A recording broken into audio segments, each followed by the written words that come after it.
So, good afternoon, everyone. Good afternoon, Mr. Yuli Jemide.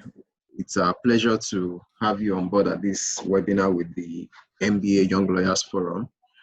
This is one of the modest efforts we are making in trying to help young lawyers across Nigeria build capacity for greater efficiency and effectiveness in legal practice.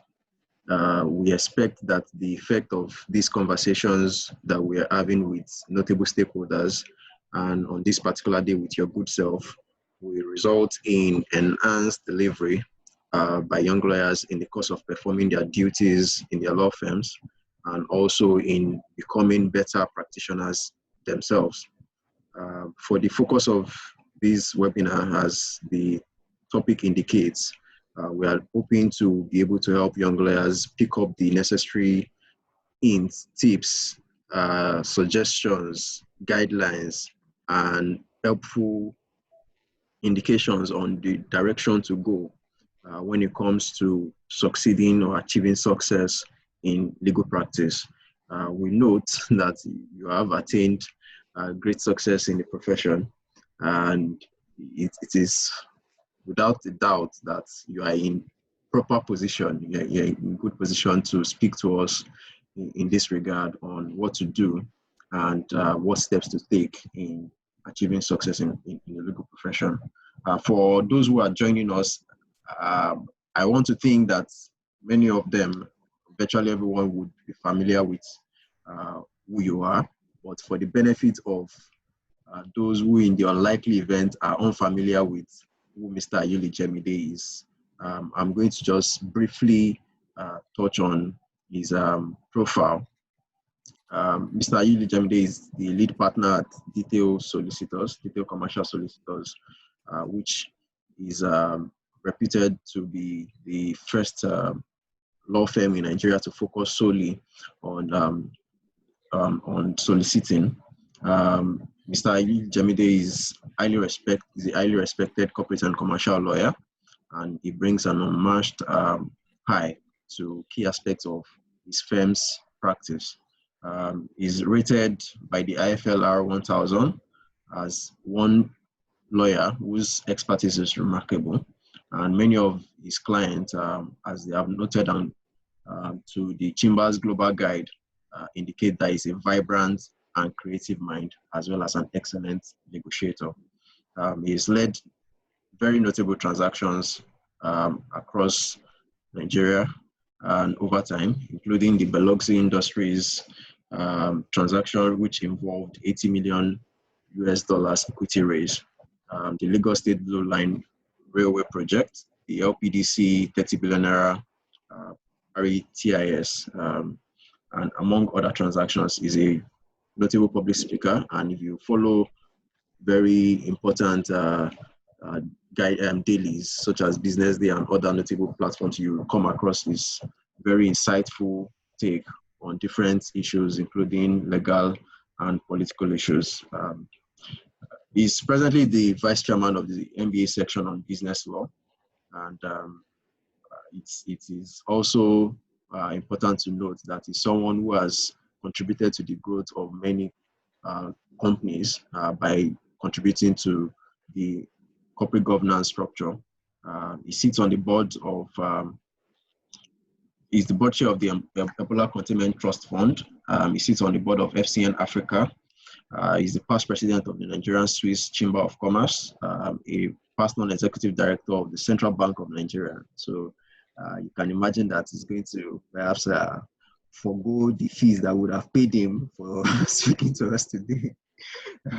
So he's also a past board member of the West African Glass Industry PLC. So ladies and gentlemen, please welcome Mr. Yuli Jemide. Thank you. Thank you very much, Rumi, for that very nice introduction. And thank you, Montesor, for following me up over the last couple of days. You're a wonderful chaperone and a great gentleman.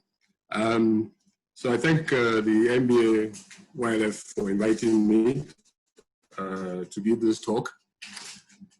I'll spend the next few minutes just sharing nuggets on this subject matter of what you need to succeed in the legal market.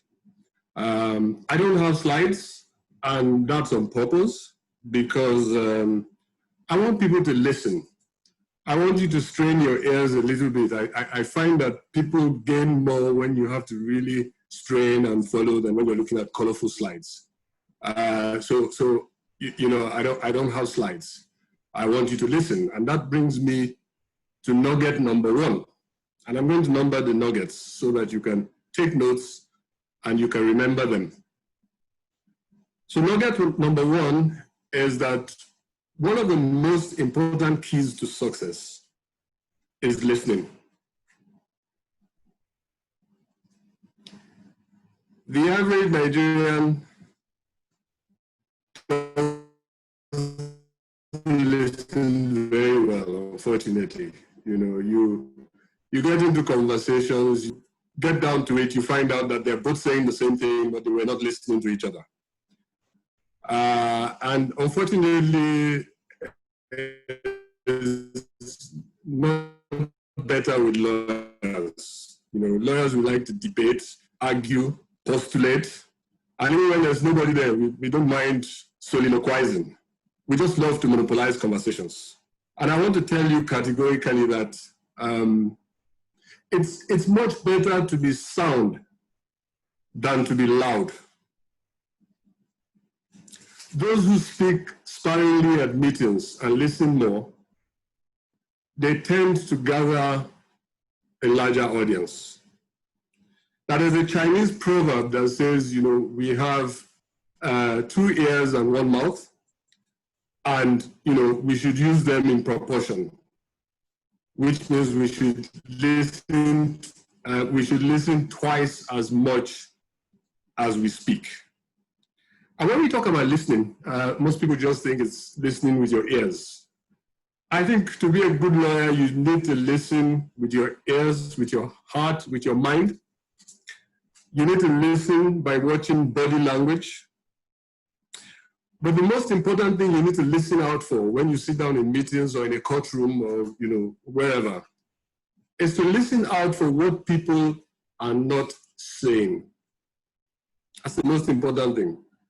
So you have to train yourself, if you're a courtroom lawyer, to sit in a courtroom and watch the judge when your opponent is addressing the judge. Sometimes a twitch of the eye or a slight frown will let you know if the judge is enamored by what he's saying or the judge is not impressed. And, you know, that little signal can make a difference between whether you win or lose a case. And you know, this is so easy in a place like Nigeria because Nigerians are very expressive people, you know. We are people who you can many times read what we are thinking by looking at us and watching our body language. Even if you are a commercial lawyer and you are involved in negotiations, you need to learn to watch facial expressions. Sometimes, you know, I've been in meetings and you find out that the spokesperson on the other side is saying something, and when he says a particular thing, someone at that point in time begins to yawn or scratches his head. They just do it without thinking, but, you know, it tells you that this person is probably just telling a lie, and the colleague sitting, you know, next to him is just thinking, God, you didn't really say that, did you? Right? And so sometimes you pick those things up.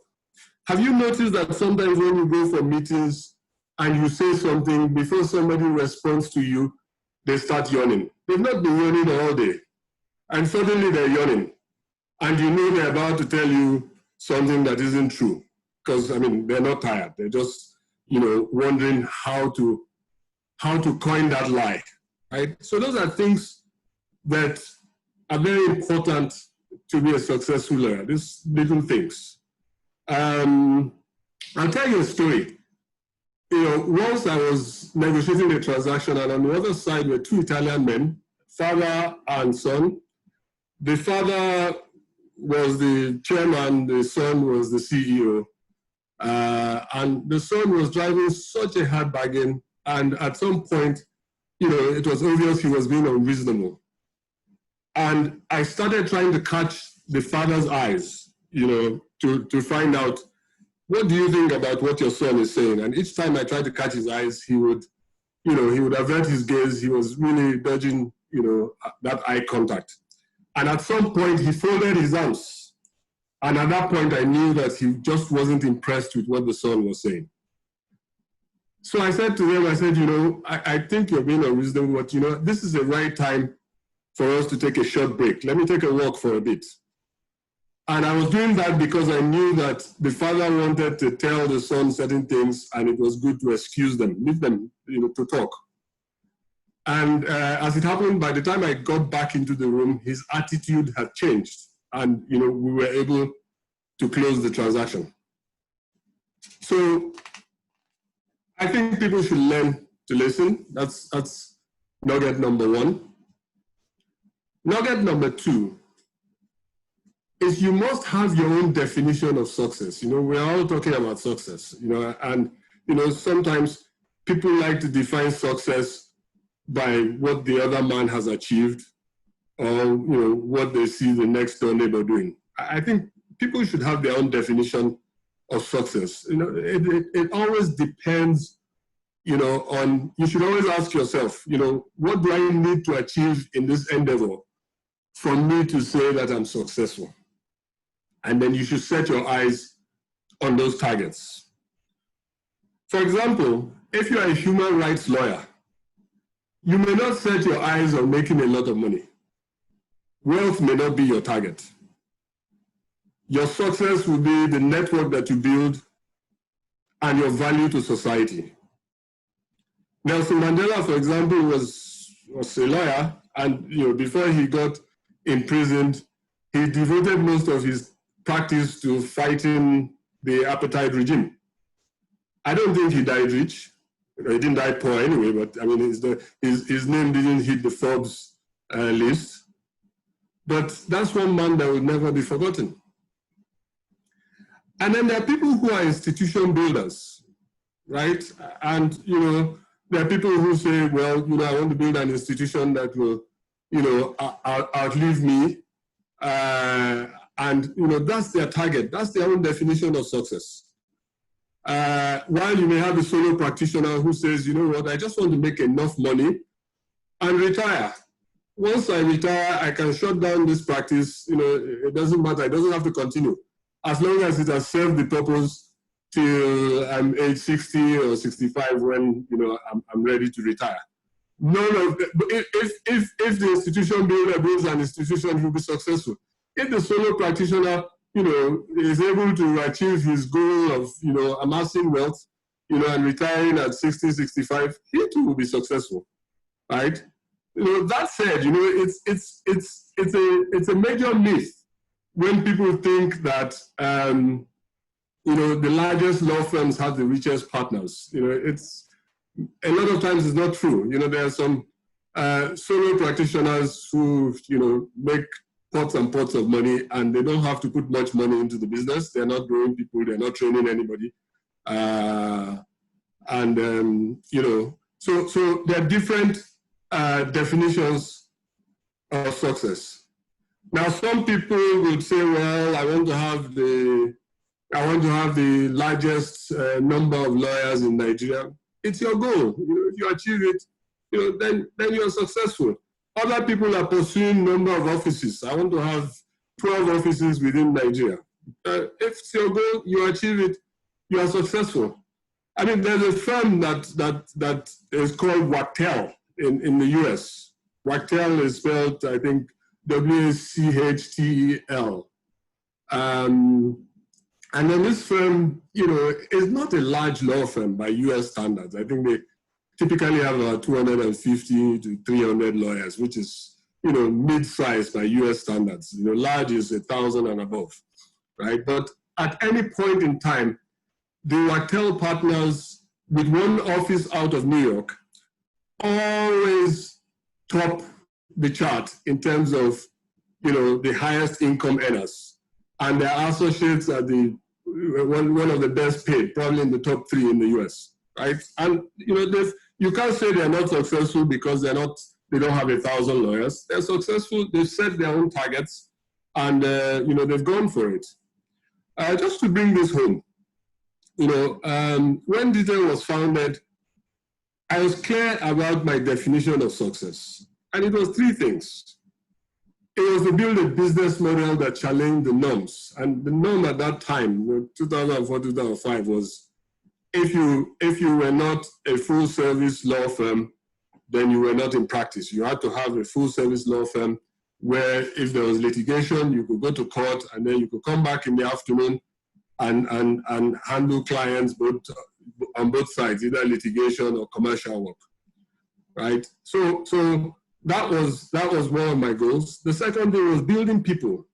I just felt that we should have a firm that anybody that comes through, even if they stay for 1 year or 2 years, they should end up living as better professionals, and their values should be affected by the way we do business. And I think the third thing was revenues. I like to make money. I like to earn a fair wage. And I see legal practice as an enterprise, like a bank or any other business. I'm profit-driven, and there's nothing wrong with being profit-driven. I think that law firms should be profit-driven. So those were our goals, and by and large, we've tried to achieve them, and we have achieved a handful of them. Now, just to tell a story to drive this home, there was an American tourist who went on vacation to one of these islands, and every morning he will come out, he will put his chair beside the lake, and he would read his newspapers and just lounge. He was on vacation. But he noticed for 3 consecutive days that there was a fisherman who will come, put his hook in the river. As soon as he catches one fish, he will wrap off his hook and go home. By the 3rd day, the tourist, who was a consummate businessman, couldn't take it. So he called the fisherman and he said, "What's wrong with you?" And the fisherman said, "What have I done wrong?" And he says, "Why don't you stay longer and catch a few more fish?" And the fisherman asked him, "And after that, what?" And he says, "After that, you'll be able to save enough money and buy a canoe so you go out and catch even bigger fish, you make more money." And the man said, "After that, what?" He says, "After that, you'll be able to save some money, put it in the bank, take a loan from the bank, buy a big fishing trawler, and then you will go out there, you'll be a big fishing magnate, you'll be really rich, stinkingly rich." And the fisherman says, "And after that, what?" And the man said to him, "After that, you can retire and take it easy." And the fisherman said to him, "But that's what I'm doing now, taking it easy. Why do I have to go all that journey to come back and take it easy?" So the fisherman's definition of success was, as long as I can catch 1 fish a day and feed my family, I'm successful. So there are different definitions of success. Nugget number 3, always set targets and write them down. Always set targets and write them down. And when people talk about targets, if you go to consultants and all the life coaches, they've come up with this thing they call SMART targets. SMART, S-M-A-R-T, which means S stands for specific. Your targets need to be specific. M stands for measurable. Your targets need to be measurable. A stands for attainable. Your targets need to be attainable. R for relevant. Your targets need to be relevant. And then the T is for time-based. You need to set a time within which you want to achieve these targets. Now, interestingly, I agree with all of them except the A that says your target must be attainable. I'm of the view that that should be a U. Your target should be unattainable. It should seem unattainable. You should set a target that scares you a bit. Why do I say so? I'm a firm believer that life is like an elastic band. You never know until you stretch it. So if you don't set targets that stretch you, it will be difficult to achieve your full potential. In January 2005, when we started Detail, we wrote down our goals. And one of the goals was to be top 10 corporate commercial law firms in 10 years. And I think God has helped us and we've gotten there. But in 2005, it seemed unattainable because at that time, you know, we were competing, I was competing with people who went to the best schools, had masters and all the degrees from the best schools abroad, you know, and at that time I just had my LLB from University of Benin. I was competing with people who had first-class degrees and, you know, my grades were really nothing to write home about. I was competing with people who had great family names, at least in Lagos. You know, I grew up in Warri. My family name may ring a bell in Warri, but it surely didn't ring a bell in Lagos. And I didn't work in a top law firm. You would say, okay, fine, I worked in a top law firm, and then I left there. I went to start out on my own. And at that time, you know, it was obvious that a few firms had cornered the market for commercial work, and so it seemed. And, you know, one day I was sitting in the office and I was talking about, you know, where Detail will be in so many years' time. And one young lady who used to work with us at that point in time, she said to me, she says, you know, Mr. Jimmy, you just keep saying all these things as if all the other law firms are asleep. And it was a genuine question. I mean, she asked that question from the bottom of her heart because the facts on the table, you know, didn't seem encouraging. But one thing she didn't know was my strong belief that life is an elastic band. You never know until you stretch it. And she didn't know at that point in time that I was setting all these targets and, you know, I was going to just go for it and see how far it will stretch. So I generally think that if you set targets that are attainable, then in my view, they're not targets. I think this afternoon, you know, you should ask yourself, what target have you set for yourself? Or what target have you set for your firm? You know, how far are you willing to stretch yourself? And this brings us to nugget number 4. Nugget number 4 is very important. And it goes, the first thing you sell is you. The first thing you sell is you. Think about that. Most people think, yes, we're selling legal services. Yes, you are selling legal services. You're selling, you know, legal products, yes. But in professional services, the first thing you sell is you. So I often tell people, or I ask people, who are you? What is distinct about you? And I think at the end of this webinar, you should go home and write down 3 things that are positively distinct about you. And those are the 3 things that you want to hone and you want to begin to put forward. When I did this process many years ago, I came to the conclusion, yeah, you know, I think you can speak, you can write, and you can solve problems. So I try to push myself all these years in those 3 directions. Keep honing those skills. Now, I'll say a few things about skills that are useful and need to be honed. One of them is efficiency. So some people may not be that intellectual, right? You may be of average intelligence, but you may be extremely efficient. And such people, in the past when I've worked with such people, I've said to them, you know what, you should try and be a good company secretary or corporate advisor. You know, it will help you.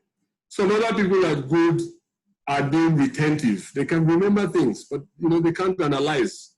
But if you give them a file, they remember everything in the file. And I remember one gentleman I worked with some time ago, and I said to him, I think you should go and try litigation because, you know, you will do very well there. You will be someone who will stand in a courtroom and you remember what the witness said 2 years ago. You remember the exact page of the file and all that. And, you know, he left and went to a litigation law firm. And a couple of months later, he called me to thank me that I gave him very, very good advice, right? Another thing that's very important in terms of skills that need to be honed is your social skills. This is very important for marketing, right? And interestingly, some people are just very good at mingling. Others need to learn. But this is the heartbeat of marketing because you have to meet people, right? You know, it's human beings that give you work as a lawyer. So you have to meet them, you have to find ways to engage them, right? And my advice to people is always start marketing in the places where you are comfortable, right? You go to church, start marketing your church. Church folk need lawyers too, or your mosque. There are potential clients there. I have a friend who most of his clients are Catholic. He works the Catholic network in such a way that, you know, most of his clients come out of the Catholic Church. So if you are athletic, you know, go and join a sports club. You know, you will meet people there. If you are arty, go and join the Muson Center. You know, if you love adventure, join a travel club. Just, you need to do something and get a life that then helps you to hone your social skills and bring in clients. And while we are at it, let me talk for a minute about what I call the likability quotient. This is my own coinage, the likability quotient. One thing you should notice is that typically when you meet someone for the first time, it takes about 5 minutes for them to decide whether they like you. Another thing you need to note is people prefer to work with people that they like. So in a situation where you are pitching for a job and, you know, the other guy and yourself are of the same intelligence, you have the same pedigree in terms of work done and all that, you know, the client will just pick the person that he likes. And sometimes you may even be slightly more intelligent than the other guy, but the client will go for the other guy because he just likes this other person.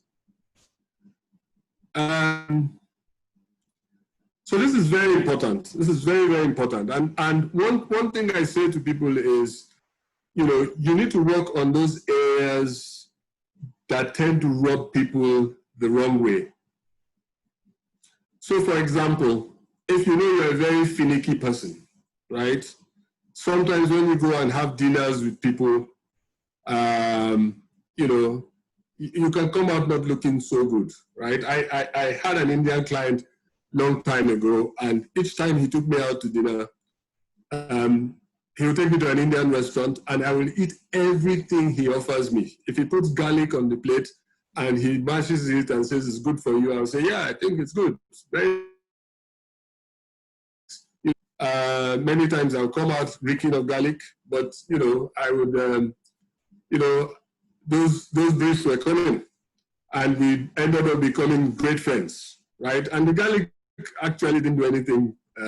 You know, there was no downsides to eating the garlic. To be honest with you, now I even love garlic and I actually developed a taste for Indian food just from relating with him. So one thing I'll say to you is that, you know, first impressions are lasting impressions.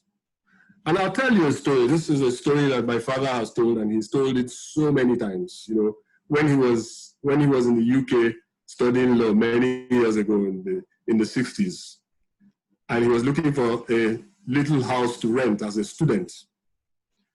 And every time he went out to look for a house, he would keep seeing these big signs in front of, the sign will say house to let, but at the bottom, it will say no dogs, no Irish, no blacks. No dogs, no Irish, no blacks.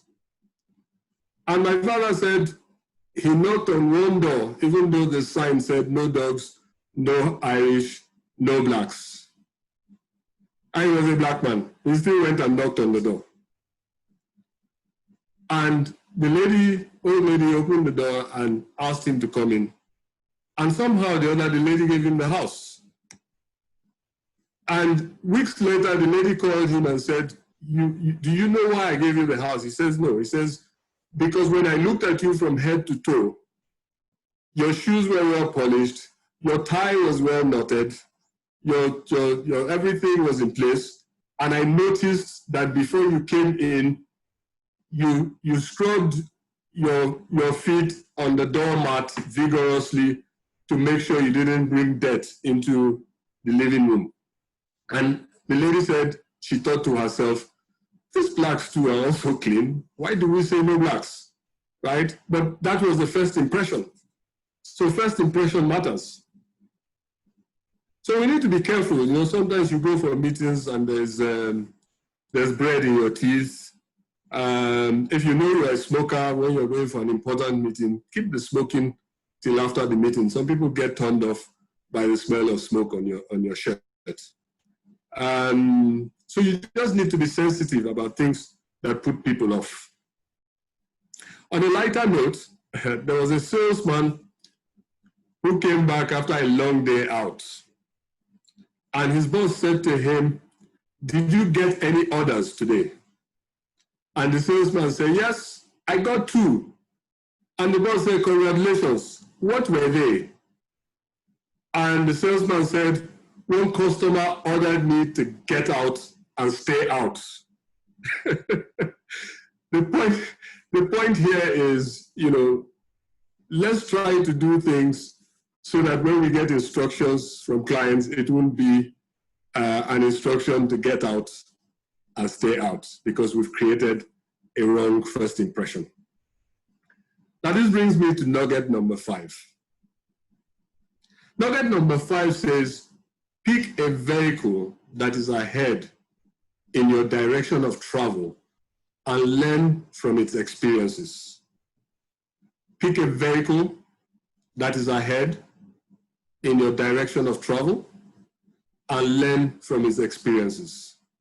So if you want to embark on a road journey, it's best to find out people who have plied that road or continue to ply the road. They're the best people to learn from. And many years ago, in about 2005, when I was going to start detail, I looked around and I picked a gentleman you all probably know. His name is Benga Rebode. I never met him before. I sent him an email and I said, I want to meet you, sir. And he gave me an appointment. And I basically just went into his office to cut a relationship with him, because I thought this man will have so much wisdom. If only I can open that door to be able to ask him questions and ask him, how do you do this? And, you know, and learn from him. You know, it will be so useful to me. And we built a relationship after that until tomorrow, when I'm at a crossroad, he's someone that I will still call. And, you know, in fairness to him, you know, a lot of things he has told me has helped to build my practice to date. There's a Chinese proverb that a single conversation with a wise man is better than 10 years of studying books. So my question to you is, where are your wise men? Do you have wise men? Do you have people that you pick up the phone and call when you need to take a decision? And this brings me to nugget number 6. Intelligence needs diligence. Nugget number 6. Intelligence needs diligence. And I think that intelligent people are great, and intelligence is a great thing to have.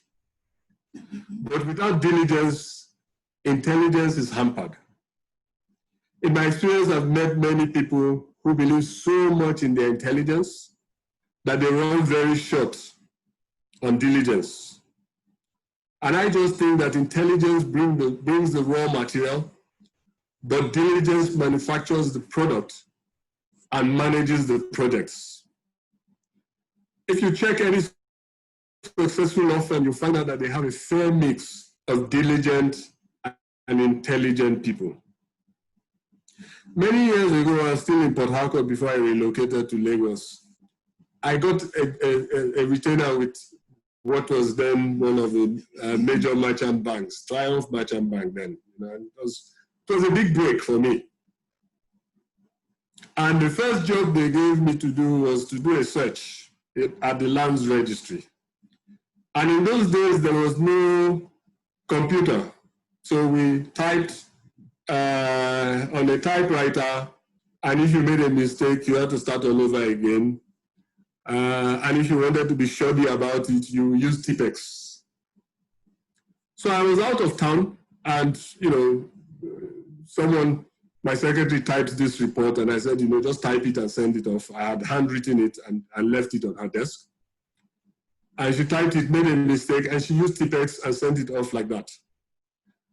And the managing director of the bank came, he was going through some files and saw this report with Tipex, and he called the branch manager and said, "Who is this lawyer? Don't use him again." And that's how I lost that client. And I learned a great lesson in diligence from that singular event. Nugget number 7, which is my last. Legal practice is not a marathon. It's not a sprint, I meant to say.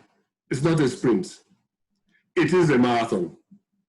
Legal practice is not a sprint. It is a marathon. If you try to run a marathon the way you run 100-meter dash, you will burn out and you will expire. Step by step is the name of the game. Pace yourself, enjoy and celebrate every milestone. In the legal space, it will take you at least 10 years for your boat to start sailing properly. In that period, you are learning the ropes, you are learning the wind, you are learning how to navigate. When I started it in Lagos, 2005 January, we were 3 lawyers, myself, my partner, Dolapo, who is still with me today, thankfully, and one other lawyer. We didn't have support staff. And I remember that when Dolapo joined, she asked for a letter of employment. And I said, who's going to type it? Go and type it, bring it to me, I will sign it. So she did. I remember our first major transaction. I remember our first major income. I remember the first time we were rated by Chambers and Partners as notable law firm. We celebrated it. It was a major milestone. I remember how we started buying books incrementally, month by month, little by little. I remember our first event. We brought a lady called Pippa Blakemore to Nigeria. We were not sure people will attend. Who were we to invite people to an event? But the event came and passed, and it was a success. Let me tell you something, just to firm this up. The gentleman called Jeff Bezos, you all heard of him, the founder of Amazon, one of the richest men in the world. He founded a company, which is not, I think it's one of his recent companies. It's a company called Blue Origin. And this company is supposed to ferry customers from Earth to space, to go there, live, work, and play. That's his dream, that this company will grow into a company that will ferry customers to space to live, work, and play. But the important thing that I want to point out is that the motto of that company is gradatim ferociter. It's Latin, gradatim ferociter, which in Latin means step by step, ferociously. Step by step, ferociously. This is Jeff Bezos, who probably can afford to throw money at this thing and say, I want it done in 1 week, but he understands. But the important thing is step by step, ferociously. So my advice is give your best with every step. And every day, give your best. Every assignment, give your best. Because it's a journey. Finally, I will stop here because I think that a long song is never well sung. So I will say one last thing, that success is a journey on a never-ending road. The day you say you have succeeded is the day you begin to regress. Thank you for listening.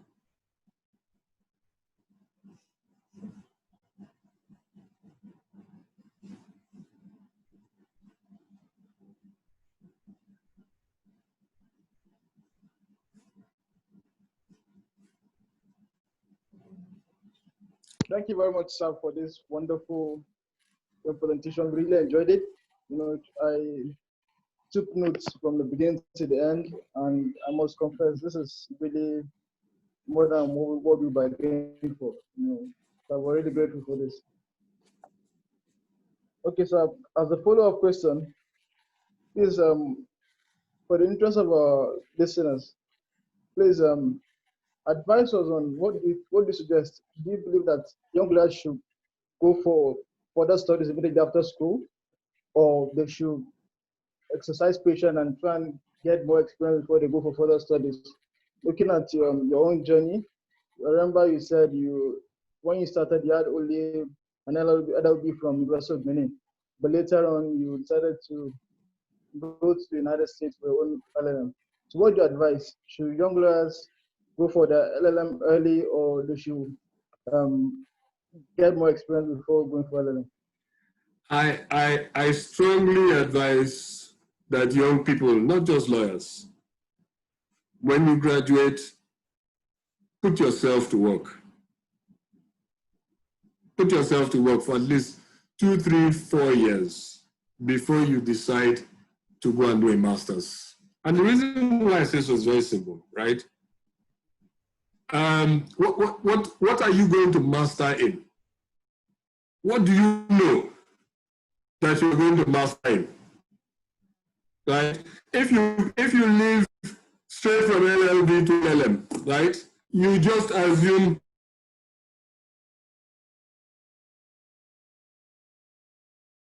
that's a natural. You will know if you decide to go and you understand what your strengths are, what you're interested in, right? And that's why a lot of people, they go and do an LLM, you will sit on their seats, LLM shipping, right? And,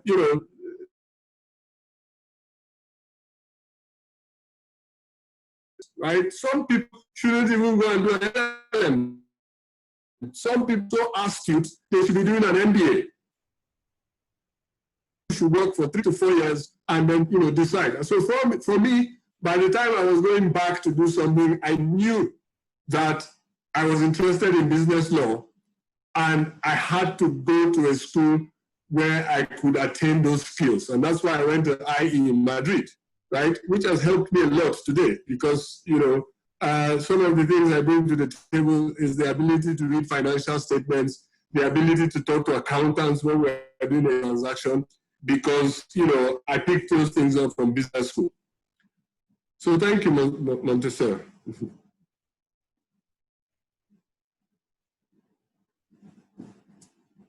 Thank you very much, sir.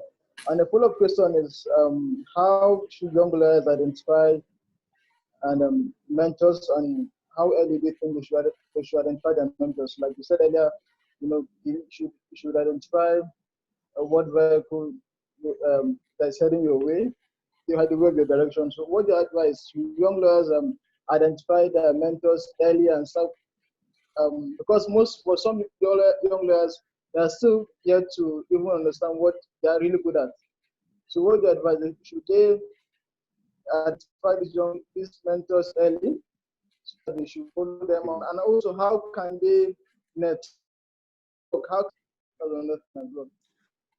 Okay, I mean, I would say one thing, right? You have different mentors for different phases in your life, right? So at the time where you're not sure exactly where you should be headed, sometimes you're not sure, okay, do I want to be a litigator? Do I want to be a commercial lawyer? We're not really sure. And there's nothing wrong with not being sure. As a matter of fact, it's good for you to explore. I did my own fair share of litigation before I decided, it wasn't for me, right? So at that point in time, you find a mentor who you can have broad conversations with, right? Who will just, help you, to understand the broader aspects of legal practice, help you to get grounded, as a lawyer. And then, if and when you finally decide, for example, that, well, your aim is to be a senior advocate of Nigeria, you want to be a fair litigator, right? At that point in time, you should then find another mentor who is a litigator, who you can call and say, look, I have this case. What do you think? Or, what do you think about this? Should I do it like this? Is this a good strategy, right? And you should also just go to him, sit down from time to time, and just listen. And I think that's the way. And your next question is, how do you identify these people? These people are usually not far away from you. I mean, you may not have met them, but they're usually not far away from you. So if you're in legal practice, you will know the people that have gone ahead of you, that you admire, that you think you can approach. Drop an email, send an email, right? Most people would respond to emails like that. If they don't respond to the email, send another one, a reminder or something, or get someone who knows them, to do an introduction. If they're too busy to read their emails. Or meet them at conferences, NBA conference, SBL conference, go walk up to them, introduce yourself, ask for their number. At that point in time, you have your leg in the room, you can then call them freely. Thank you very much, sir, for that. And also my next question is looking at the journey of detail. I'm sure we have many young lawyers here who also have the dream of starting their own practice someday, having their own law firm. So how was the journey like for you in trying to build your own clients, moving from Port Harcourt to Lagos, I remember you said Dolapo was at some point just the only lawyer you have at the firm aside yourself. So what was the journey like for you building your own client? It was interesting. It was adventurous. It was a journey of faith. I mean, you wake up every day and you just say, well, today we'll push the boundary and see, what today brings, right? There were many times that doors were slammed in my face. There were places I went to make a pitch, and someone says, "Oh, who you so and so law firm? Who are you?" And I couldn't really answer that question. Who are you? But I then developed an attitude of each time I walked out from a rejection, I would say to myself, I really, you're good at what you do, so it's their loss, right? And you move on, right? So it was a great adventure, and I'm glad that I went through that road. It has helped to mold me to who I am today as a person. Thank you very much, sir.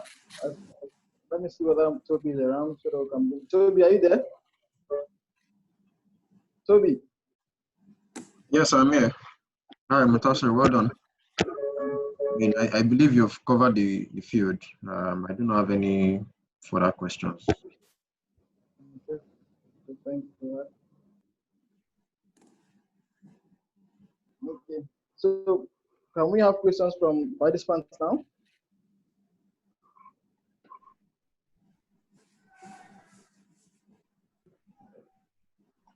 Toby. Yes, so someone wants to ask about winning briefs, gaining technical expertise, and networking. Wants to ask what, Uh,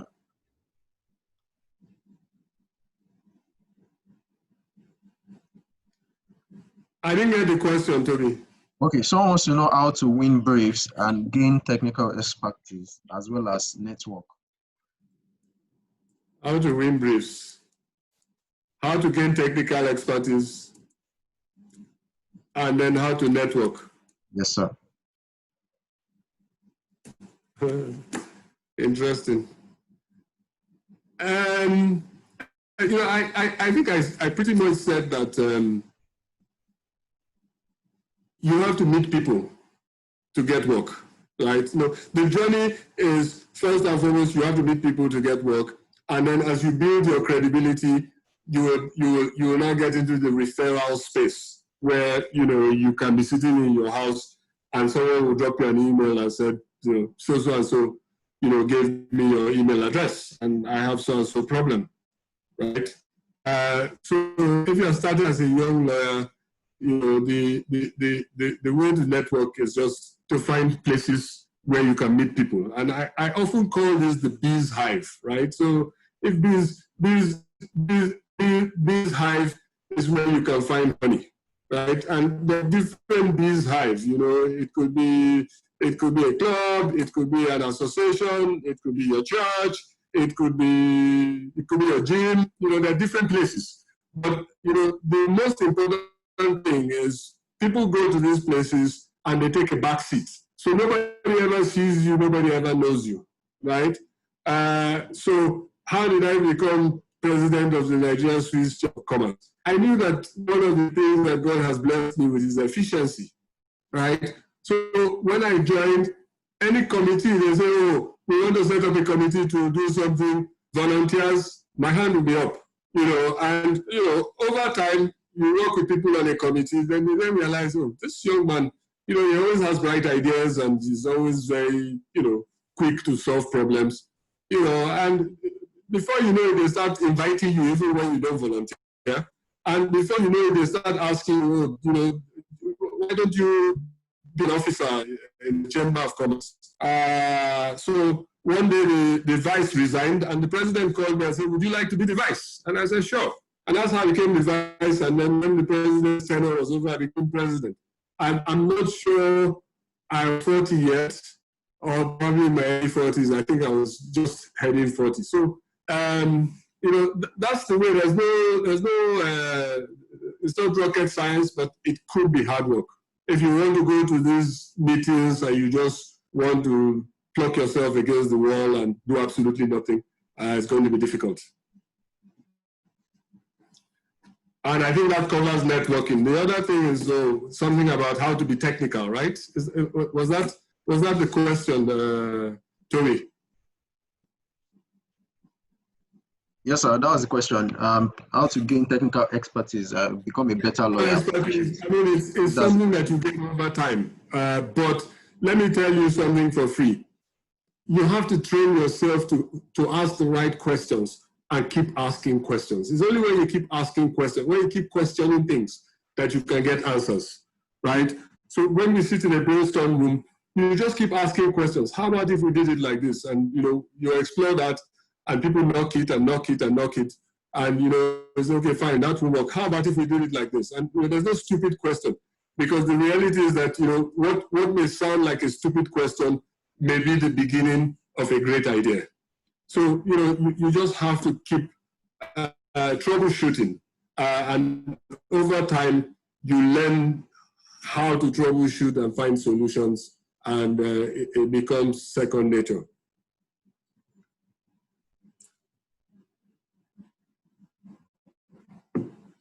Toby, the next question.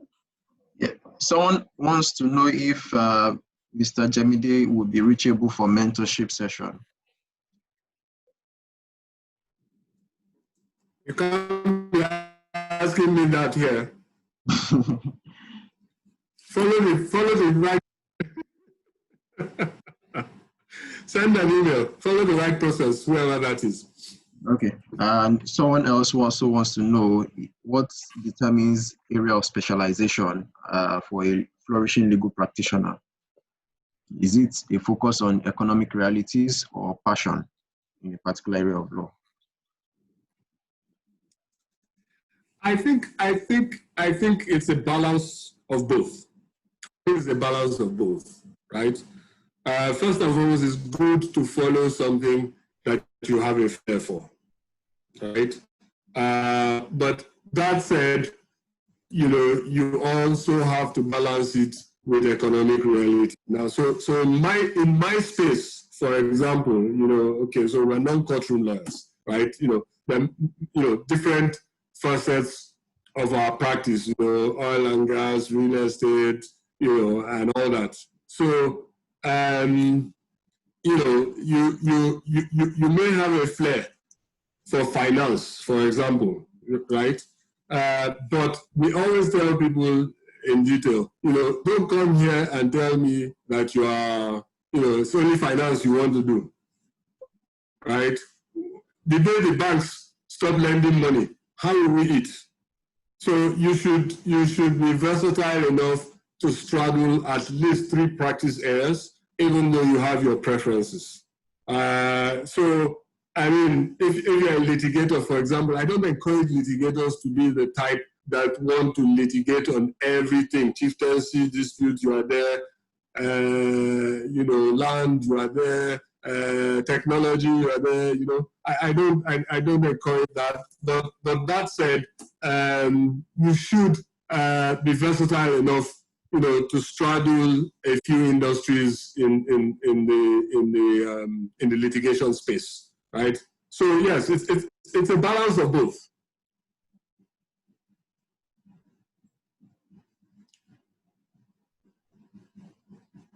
Okay, so that's all on this end.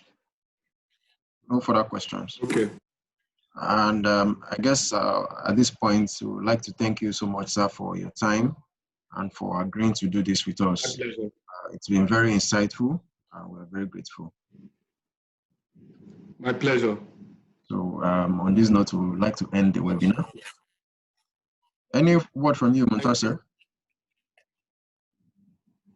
Yes, I want to, on behalf of the council and also on behalf of all the young lawyers in Nigeria, we are grateful to you for making our time to be here with us.